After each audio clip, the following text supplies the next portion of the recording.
Hello mga manay! Good morning, good morning, good morning sa inyong lahat! Kamusta kayo dyan? Sana ay nasa mabuti kayong kalagayan. So ngayong araw mga manay, pupunta kami ngayon sa palengke ni Mr. kasi nakauwi na si Mr. So bibili kami ng breakfast namin, ulam, talong siguro. So isama ko kayo doon at kahapon pala ay nag-meal plan kami. Nakauwi kasi si Mr. kahapon sa hapon. So ayan, nagsulat siya kahapon ng meal plan. So ito yung ano namin, budget kasi sobrang mahal na talaga. So kailangan budgetin natin yung sahod niya mga manay. At saka yung sahod ko kasi mga manay ay sinisave ko para yung ano natin dito sa bahay kasi talaga. So kailangan magtipid talaga tayo mga manay. At saka kaya ako din vlog din kahit paano may papasok na kunting dollar sa YouTube na kahit kunting views, may malaking tulong na din yan sa akin mga manay. Malaking tulong na din yan sa akin na may nanonood sa akin kahit 100 views, ganun. So, kahit paano may papasok na sintabo kaya dollars kasi dollar yun sa labas. So yun mga manay, samahan nyo ako sa pagpunta ng palengke. Hindi pa pala ako nakaligo mga manay at wala pa kasi pag kakagising lang natin mga alas 7 ako gumising kasi walang klase mga manay, buhat na sobrang init ng panahon. So suspended yung klase ng mga bata.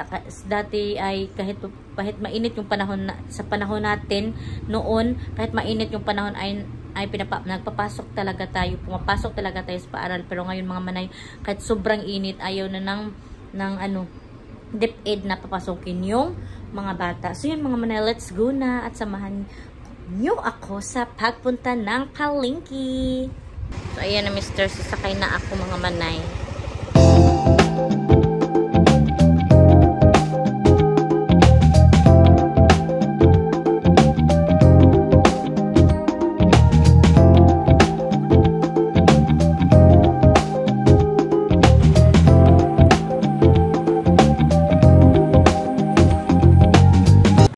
So dito na kami sa palengke mga manay, sa maliit na palengke. Ayan.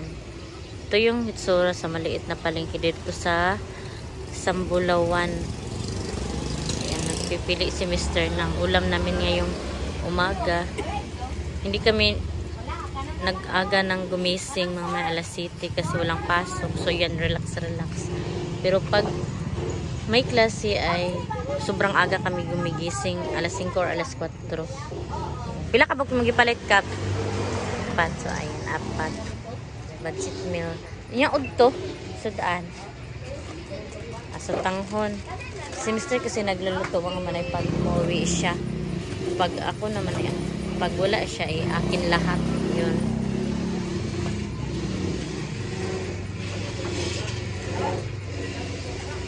Sa tanghon kami mamaya. Yan, daming gulay. Diba?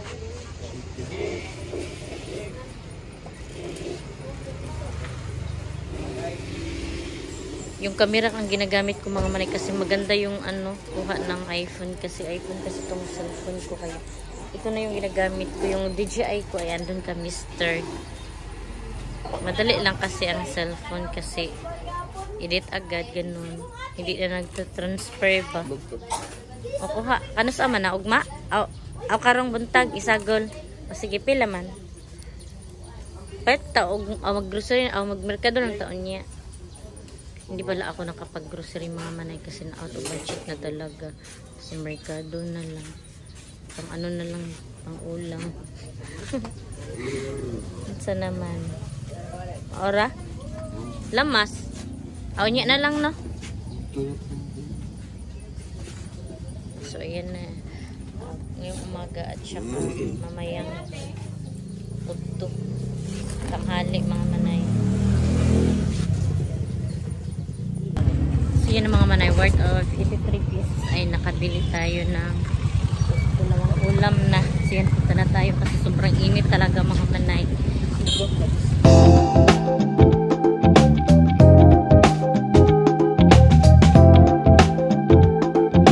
So ayan, naloto na yung ulam namin mga manay. Tortang talong. So si Mr. yung nagluto niyan.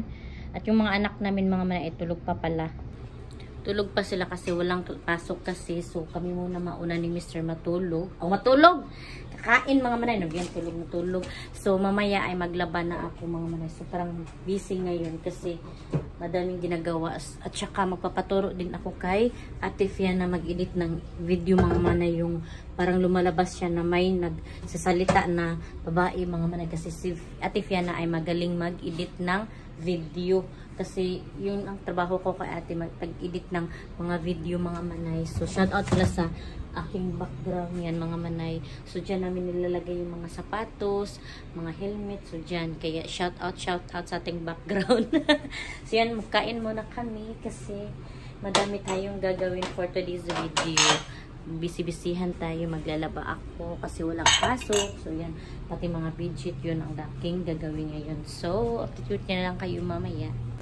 Sa work pala yun ni ate mga manay, yung pag-i-edit ng video na may music na babae, yung background na babae, yun kasi ang trabaho ko ate, nag-edit ng video sa mga sa page niya sa kanyang clinic. Ako yung nagpo-post ganun, at saka ako yung nag-edit ng video, nagre-reply sa mga inquiries ng mga pasyente ni ate. So hello mga manay. So ayan, magkakain na kami ng breakfast. May binigay pala ang aking biyanan. Ayan mga manay, ito oh. Ayan, isa kasi lupin na kamatis. Ito ay bunga sa kanyang tanim na mga gulay doon sa Hamugaway kasi may bukid kasi siya doon. So yun, ang daming bunga mga manay. Isa kasi lupin talaga, para siyang baligya na kanya. Para nang sa Tagalog ng baligya ka, para nilang tinda ba, pero hindi niya yan tinda, konsumo lang yun mga manay kasi tanim lang yun. At saka may binigay din siyang ito. Ayan, so kain na tayo at may coffee din kami. Ayan, so Mr. kumakain din siya na mais na bigas kasi nagda-diet siya mga manay. So let's eat na. Hello mga manay. So dito ako ngayon sa kusina. So ayan, super haggard tayo ngayon. Sobrang init ng panahon at dito ako sa kusina naglalaba ako. Ayan yung mga labahin natin. Sobrang dami. Ayan mga manay. At nagluluto pala si Mr. ng ulam namin para sa lunch. Ayan yung ulam namin ngayon mga manay. Si Mr. yung nagluto at ayan, nagisa siya. Sutanghon yung ulam namin mga manay. Lutuin niya.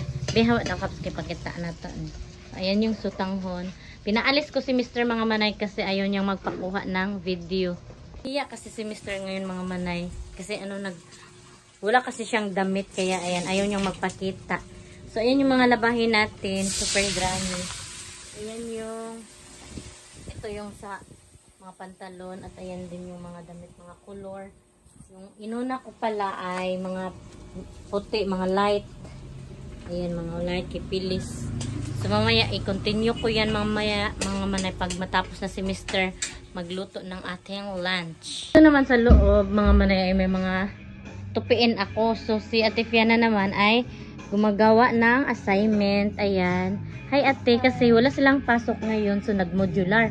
So hindi tayo nakapagtupi kasi so busy ang mga tao. Ayan, ang daming mga tupiin. At si Phyllis naman ay ayan, nanood ng TV. Hi! Hi Phyllis!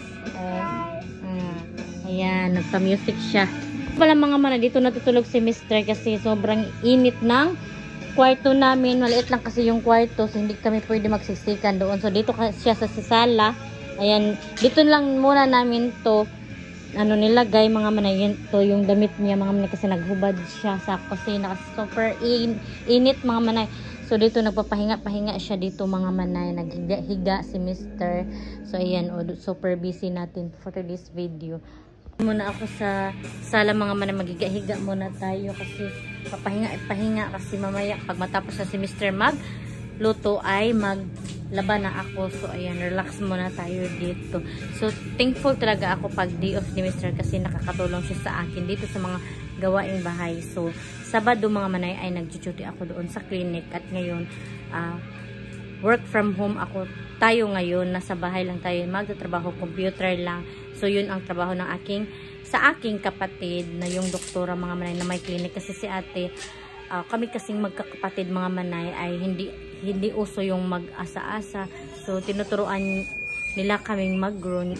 Yung mga kapatid ko ay mga panganay. So, ako lang yung bunso. So, tinuturuan nila ako mag-grow. Mga manay, ayaw nila akong paasa-asa, ganun. So, ang tulong na lang nila sa akin ay yung bigyan ako ng trabaho para mag-grow mga manay.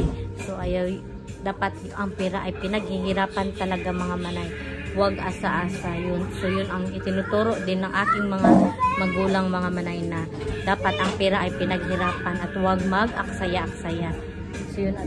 While waiting tayo, dito muna ako maghiga-higa siguro para mamaya ay ratsada na sa labahin. Hello mga manay. So, ayan, naglaba pa ako mga manay. Hindi pa ako natapos at bumili ng snack si Mr. na baho-baho. Ayan, quick mga manay. At saka bumili din siya ng loaf bread. At ayan si Phyllis kumain ng loaf bread at si Mr. ayan. At hindi pa ako natapos nagtupi mga manay. Kanina lang yan.